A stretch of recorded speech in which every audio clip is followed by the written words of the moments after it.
भाजपा की सुस्त रैली के चलते धर्मशाला में मजबूत हुए सुधीर शर्मा। मुख्यमंत्री की रैली में खाली कुर्सियों का तंगा किसे, विधायक विशाल नहरिया या फिर राकेश चौधरी को? धर्मशाला की रैली पर सभी की निगाहें टिकी हुई थीं। स्मार्ट सिटी की रैली का संदेश पूरे कांगड़ा में जाना था और हुआ भी यही।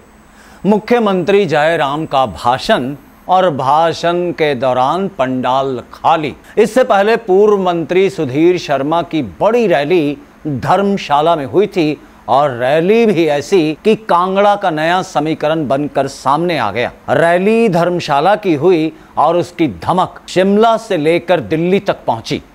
रैली जो कल थी, माना जा रहा था कि राकेश चौधरी की एंट्री जिस लिए हुई थी वो एंट्री अपना काम नहीं कर पाई। वहीं विशाल नहरिया की लोकप्रियता की दास्तान बयां करती ये तस्वीर इस बात की गवाह है कि मुख्यमंत्री के भाषण में कैसे अधिकतर कुर्सियां खाली पड़ी रहीं।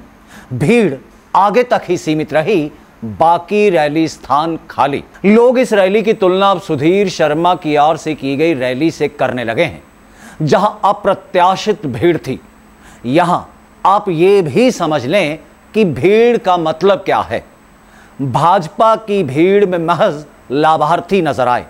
बुलाए गए लोगों की भीड़ इसे इसलिए बताया गया कि भीड़ लाने वाली 60% बसें भी खाली वापस लौटी थीं।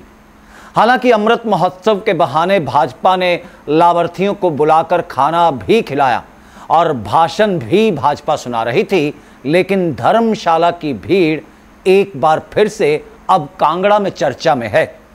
और सुधीर शर्मा ने जहां अपनी रैली को कामयाब करवाकर खुद को सुरक्षित भी कर लिया है, तो वहीं कांग्रेस में गांधी परिवार के लिए ब्लू आई बॉय के नाम से पहचाने जाने वाले सुधीर शर्मा की भी निगाहें कहीं ना कहीं मुख्यमंत्री की संभावित कुर्सी पर ही हैं। यही कारण है धर्मशाला का ज्यादा झुकाव अपने नेता की तरफ है, ना कि आने जाने वाले नेताओं की तरफ।